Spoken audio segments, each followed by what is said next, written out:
Hello everybody, Andy here from Glass Half Dead, the #1 kill team channel on the internet, unless you are aware of any other channel on the internet, not just kill team, just like any channel. Anyway, today I wanted to help you learn a little bit about Tacops, and of course I'm going to do this in the form of a tier list. Hey, do you think I'm right or wrong in this? There is a link down below where you can go and fill this out for yourself, post it to Discords, whatever you feel like doing. We can have a chat about it. This is going to be, look, I'm a casual player, I'm a beginner first player, okay? I am going to tell you my view on these Tacops to help you, a beginner player, learn kind of what's easiest to run into this. This is not top tier pro player, these are the best Tacops. For every single possible matchup, I'm going to be giving you a nice, easy to follow summary of what every Tacop is, so that we all know what we're talking about, and then tell you, hey, is that actually good? Okay. Now, obviously, when we're talking about these sorts of things, Tacops, etc., the purpose of a Tacop is that you get to decide what you and your team is doing to your enemy and your enemy's team. This is where you win the game. Okay. You know that you pick your preliminary op, which is what gives you 0 to 3 more points at the end of the game. So even if you and your opponent both max score, well, in theory, if you've picked your Tacop correctly, that can push you over the edge to a win. Very roughly, that's not actually true. Let's just not focus on that.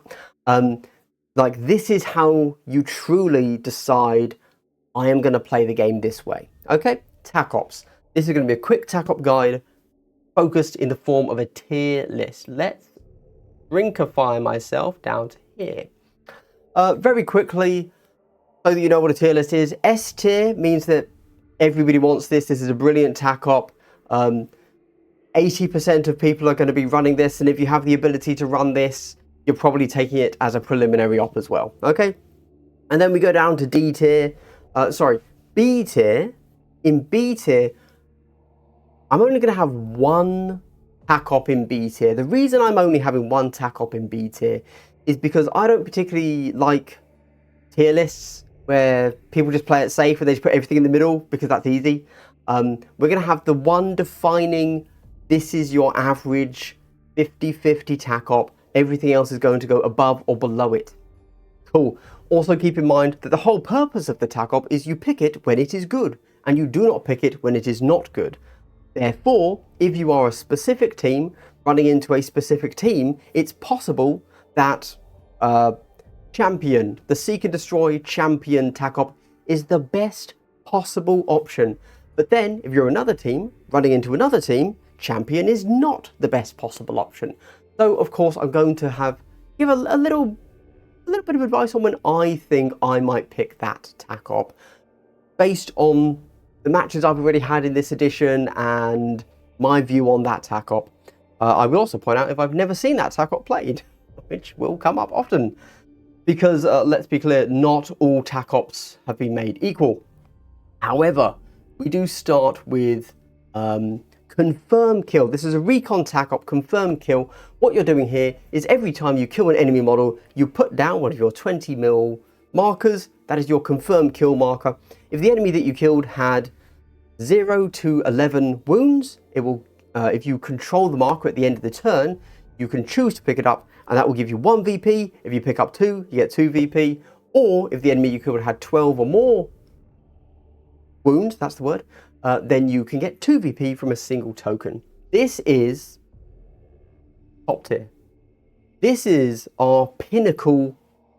This is the one. Okay, this is a Seek and Destroy Tacop. This plays into so many things. This is so good. This is the best Seek and Destroy Tacop, but it's a Recon Tacop. Okay, this is amazing. If you're a new player and you don't have access to Seek and Destroy, or even if you do, use Confirm Kill. If you don't know what you're doing, play Confirm Kill. There you go. Basically, what Confirm Kill is going to do for you as a beginner player is, as you move on to and kill stuff, because you're doing that because, of course, it's kill team, you have a kill op, you got to kill stuff, you have a crit op, you have to crit op stuff where the enemy also needs to crit op stuff. So you've got to kill them, and you kill the enemy. They drop a thing, you just magically score a point. There you go. Confirmed kill is brilliant, but almost every team needs to kill stuff. Confirmed kill is absolutely S tier, and I will not hear otherwise. We then get to recover items. Allow me to explain what recover items is, because I'm going to make sure. So basically, the enemy gets, there are 3 of your tokens on the board.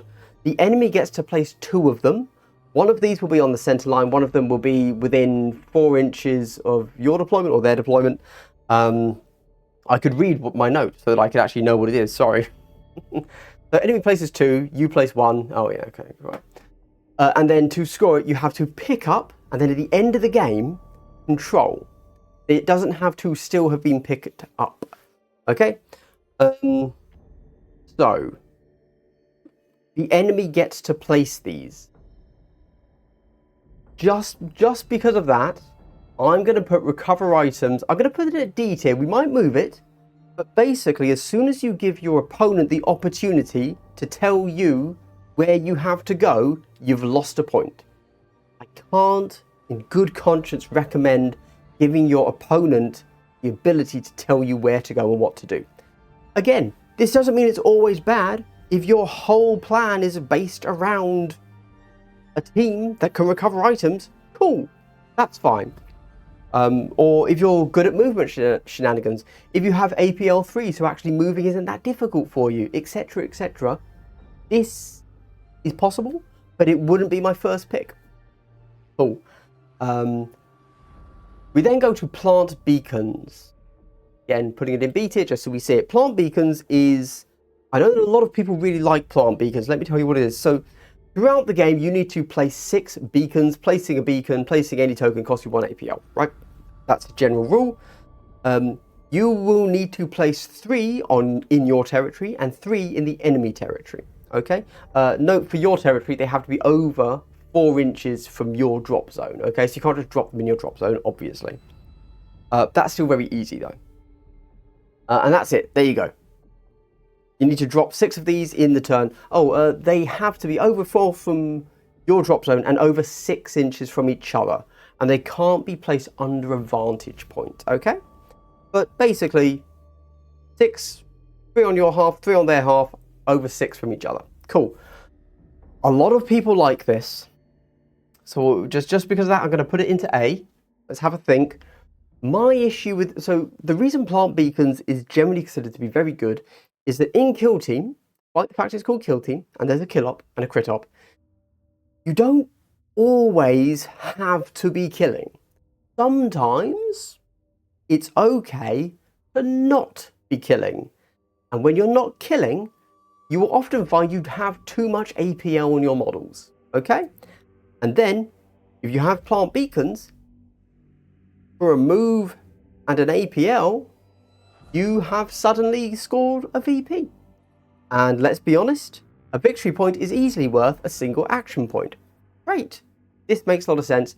The beauty of plant beacons is that it's quite hard for your enemy to deny it, just outright. So this might mean, if you're thinking about resource management, all war games, but Kill Team is a game of resource management. In this case, your resource is your operative's life, okay? It's totally viable to just move forwards your full 6 inches, place an APL, and you know that this guy's about to die, but you've scored a VP. If you think about the maths of it, if you've got 14 models and you just give up 6 of them to drop a beacon, that's an amazing trade. You can consider your team an 8 model team. Good job. Well done. Yeah, plant beacons. Really good for 3 APL teams, really good for horde teams.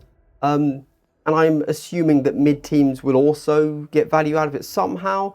I personally struggle a bit with it because I find that I want to do more killing. If you don't have a way to manipulate your APL, I wouldn't really recommend it.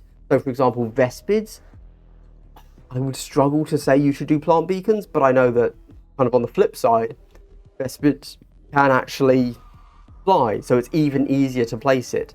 But I wouldn't, but good for you guys. Cool. Okay, we go to, that's the 3 Recon Tacops. We then go to Seek and Destroy, which gives us Overrun. Let me tell you what Overrun is. So you need to kill an enemy opponent model in their territory, and that will give you 1 victory point. And then your model needs to stay alive whilst in opponent's territory, but you have to have 3 APL that have done this. Okay?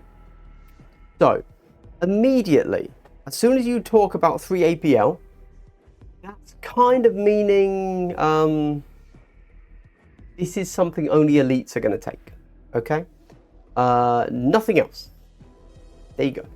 Now, you could get funky with it. So you could run in there with a 2 APL model, get a kill, and then have a comms buff that model. That would be valid. So you can get shenanigans, but then you're not doing other things with that. You have to do the comms after they've actioned so that they keep it till the next turn, etc. Overrun is a good one if you're elites and if you have that kill ability to you. So I'm going to place it in A. I quite like this because all you have to do is be in the enemy side and then live. Well, that's quite difficult. I'm keeping this in B. I've decided. We might move things around. So this is something you want to play correctly. This should not be the first thing you do in your turn. Oh, I mean, if you do, then you're scoring Overrun. That's fine. That's great. But it shouldn't be like, right, my first activation, I'm going to score Overrun. No. This is something you want to do as your last activation to give the enemy as few activations as possible to kill your model. Okay? Overrun. Again, anything that's like Killer Guy, I inherently am going to like because that's how I tend to play. We then go to Storm Objectives, our second Seek and Destroy. What is Storm Objectives? Let me tell you. So you need to control an enemy objective after they have controlled it. Okay, and then if you then control the stormed objective at the end of the turn, you score it again. I do not like this. Yeah, I'm gonna put it in D tier actually. I don't like storm objectives because there are only so many times in a game where an opponent is actually going to control the objective that you are trying to get onto. And so you are kind of at their mercy to play correctly, to stay alive, to have the optives where you need them. It's entirely possible if you're dominating, you hold your objective in the middle, they just never take it back. And oddly, because of that and your Tacop selection, they could win the game by ignoring the middle objective. That is possible. They would end up denying you a lot of points, and yeah, there you go. Something to consider. So I'm putting that in D tier for me. I don't like it. We then get Champion. Now, Champion's a really interesting one. Champion is something that I think is... Let me tell you what it is. Sorry, before I explain it. So select a friendly model to be your champion at the start of the turn. And then that champion needs to kill 12 wounds worth of models. This means if you kill a single 14 model elite, you score it. Great, well done. You have your 2 VP. If you kill a 7 wound model, then you have 1 VP. Once you kill something else, and it goes up to 14, because if you kill 2 7 wound models, that will be your second. So this means, so obviously, this is good to play into elites, because you just need 1 kill with that model you select. And into elites, I really like Champion.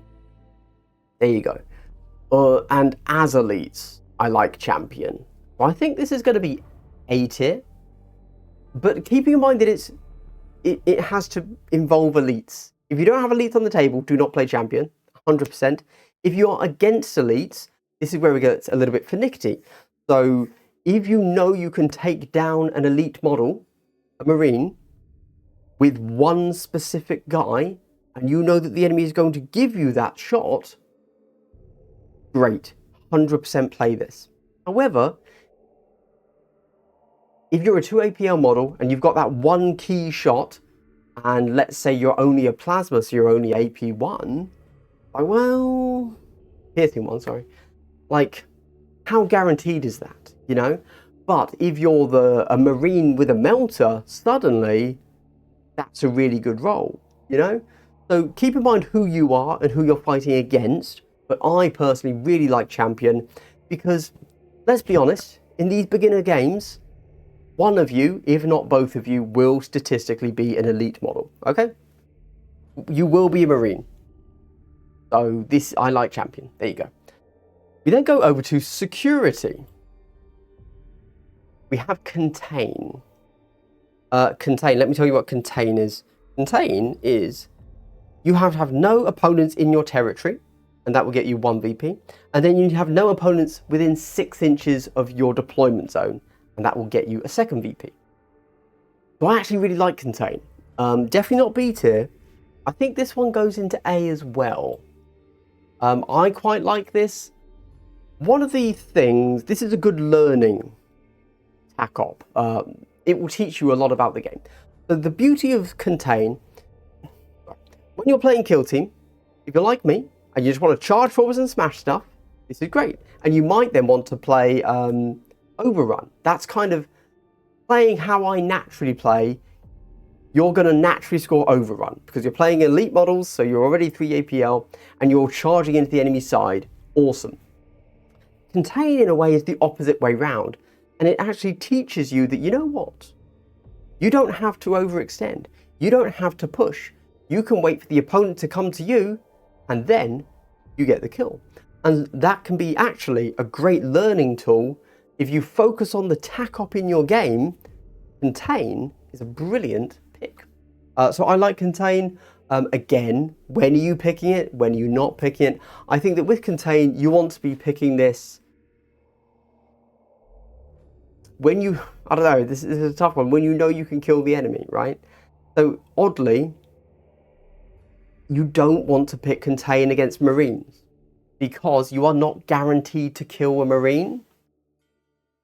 So there you go. Marines are pretty darn durable and killy. So inevitably, if you pop out, take a shot, fluff it, you'll probably lose that model.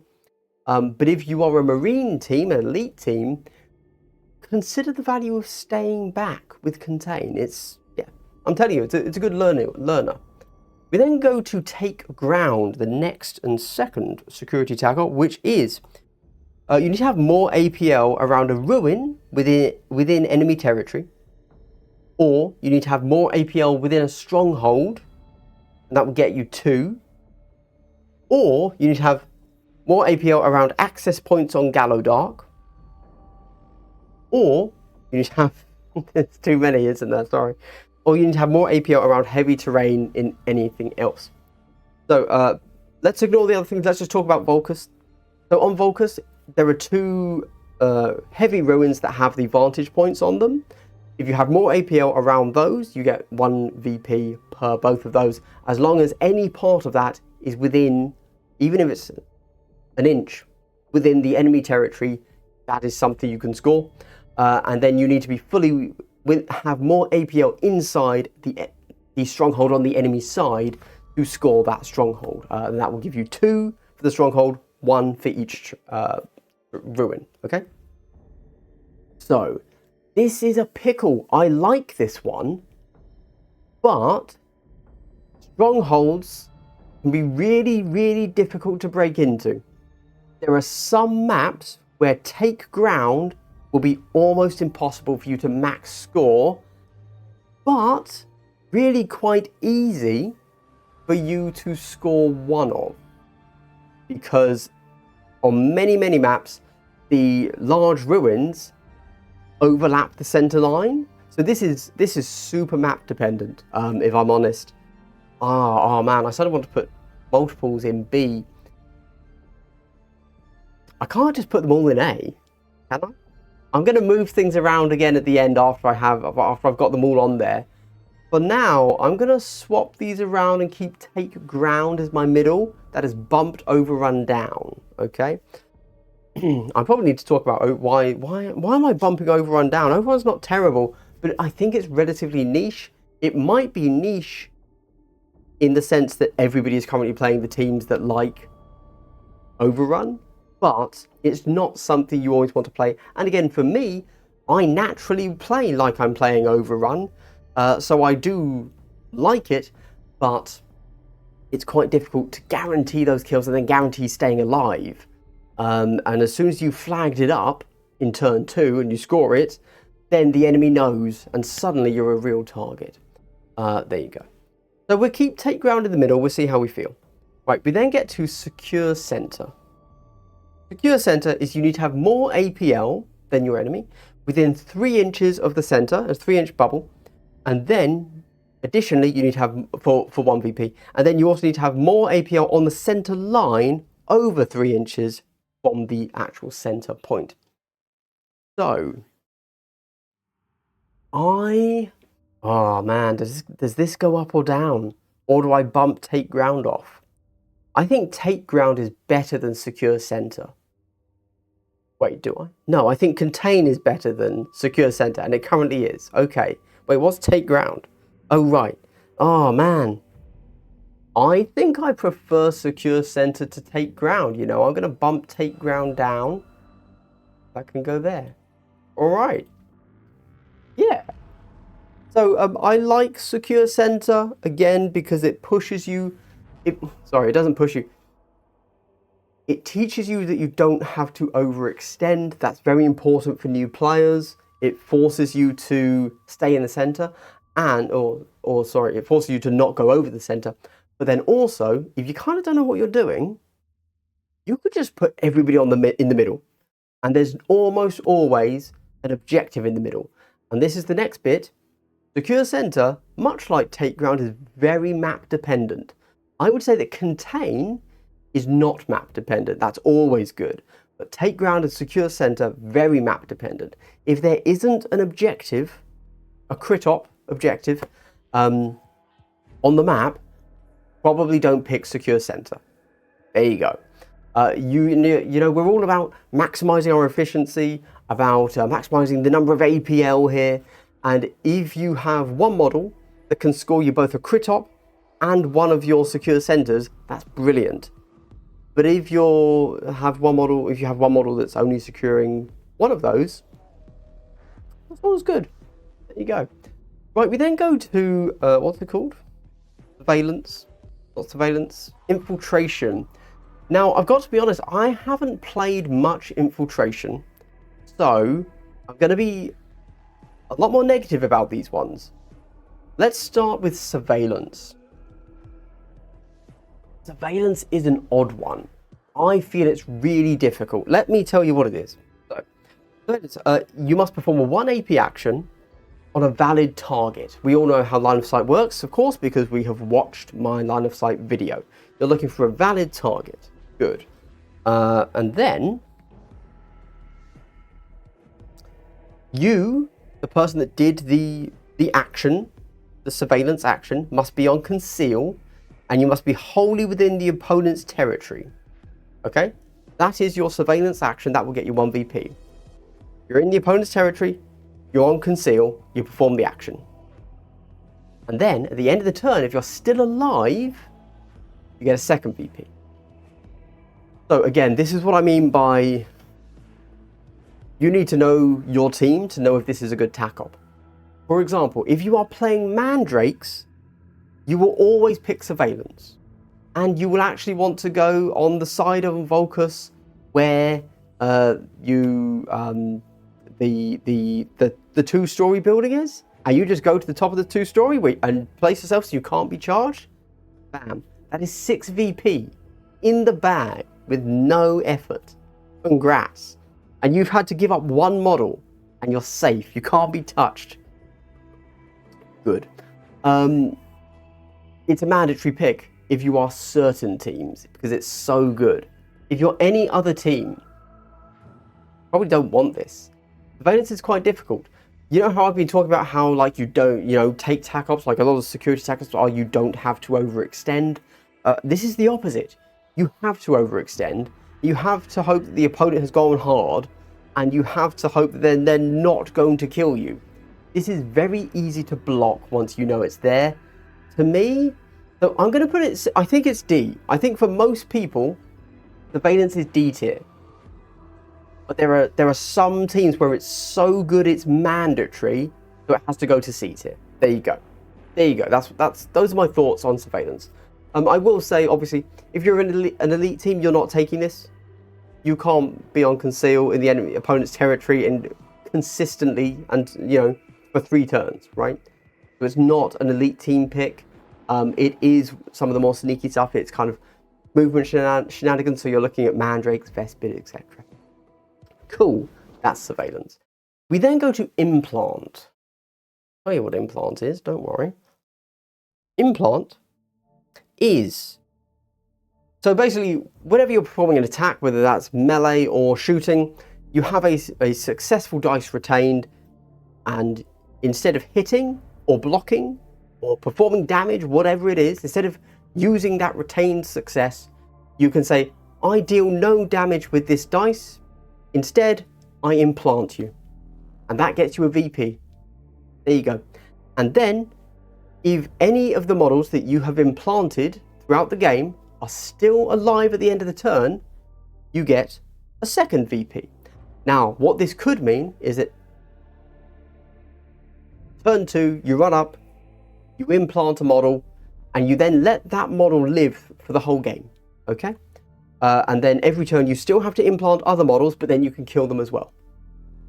And that will be scoring you your 6 VP. I don't like Implant.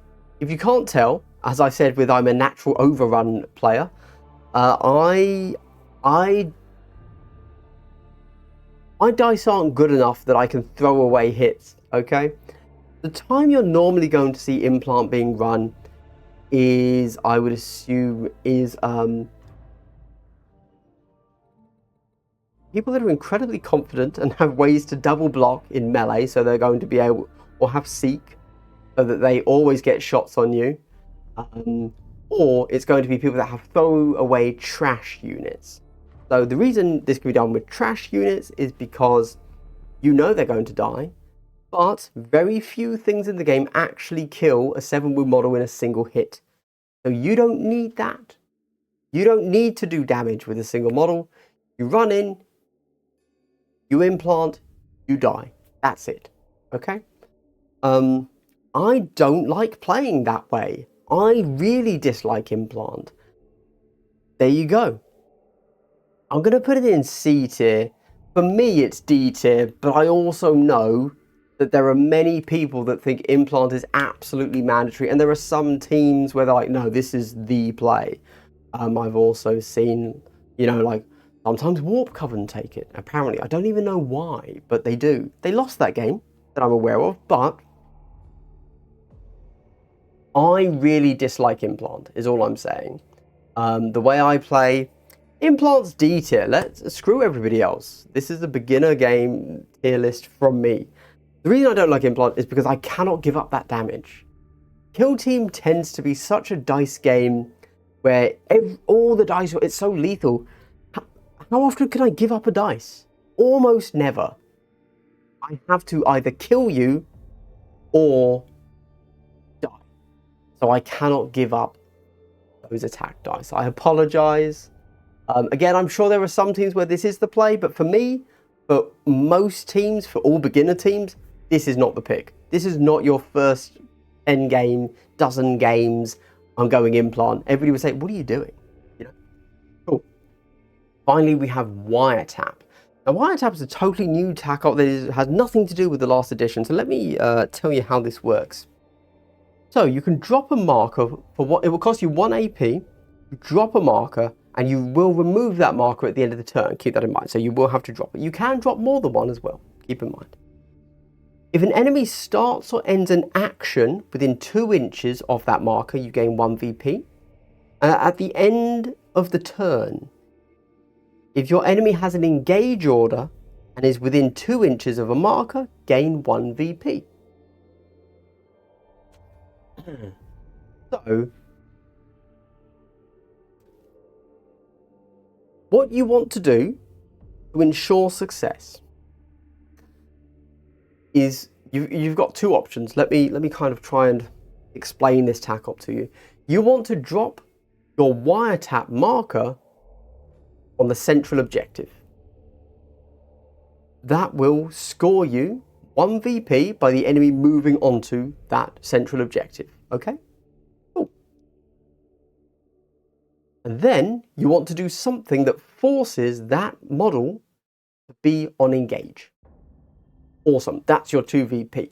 Second, more realistic perspective, you have one model that drops your wiretap marker on the central objective because that's where the enemy's going to go to inevitably. Right, cool. They will, of course, then finish that move, that action, and that will score you your VP. Okay, nice. Second option to then score that second VP is to wait for an enemy to have moved somewhere, killed a guy, or at least be engaged, so has performed an attack of some sort.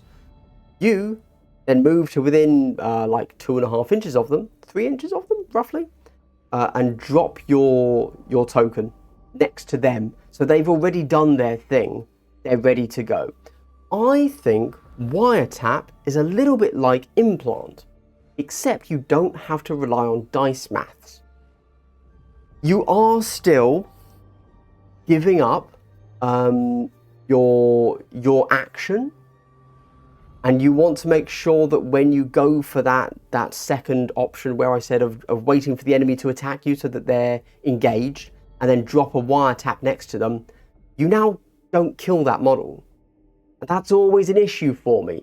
So however, I do think that wiretap is better than implant, which I know a lot of the better players are going to be frustrated hearing.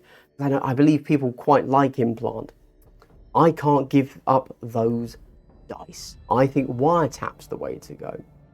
I think if you are a horde team, I think wiretap is better implant. There you go. Like, that's just how that works for me. Cool. Nice. Is there anything else? Let's go over. Let's have a think and see if I want to reposition anything.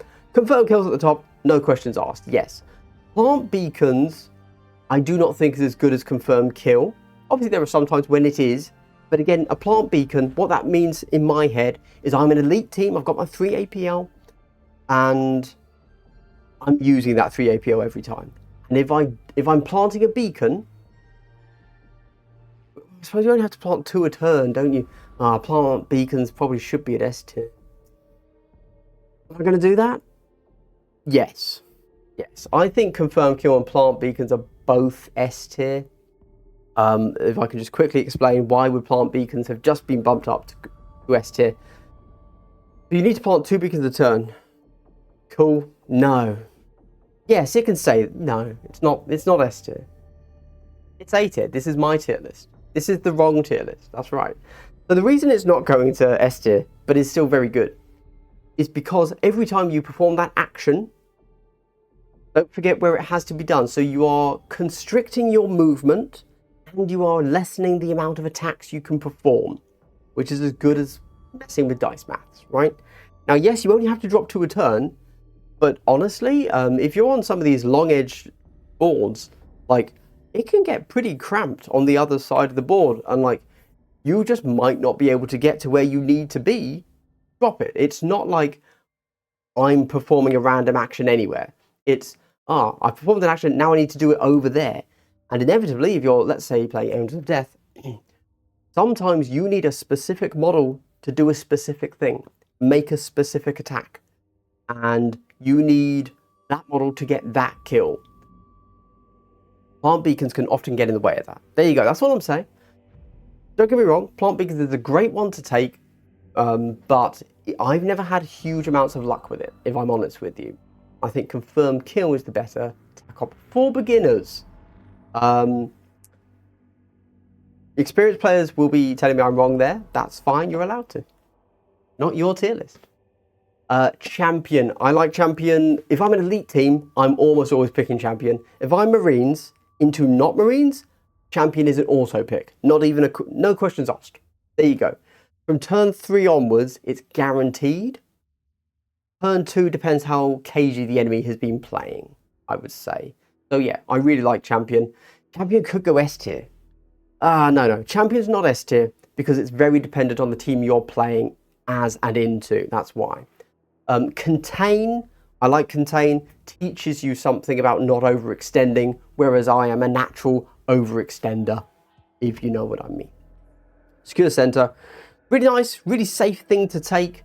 Don't push up too much, play it level, play it balanced. The enemy, there is counterplay to it, of course. Once the enemy realizes you're standing on the center line, they're like, oh, you're secure center, aren't you? Yes, I am. And again, there will be some maps where it's not the pick, because there isn't actually much center line, like on some Into Dark boards or something. So keep that in mind. It is quite hard to block without actively doing it by the enemy. Yeah, and often I find that the enemy, seeing you're standing on the line, it's very easy to forget that you're supposed to be standing on the center line to block your secure center, because they need to get a certain angle, and by getting that angle, they're not on the center. Overrun. Again, I like Overrun, but only good if you're Marines. I don't think anybody else is ever taking it, and Marines can still die, so it's quite easy to counter in turn 3 and 4, is what I'm saying. So yeah, something to consider. However, also keep in mind that obviously you can get kills in counteract very easily with Marines, unless that changes with the latest data slate. So yeah, it's C tier, but it's how I naturally play, to be honest with you. So we then get Take Ground. So I quite like Take Ground. Take Ground should probably be higher. Maybe it's better than Secure Center. Oof. So the only reason Take Ground is in C tier is because sometimes, if your opponent knows what's up, they will just block you from getting into their stronghold, and that's that. There are some maps where it's impossible to stop.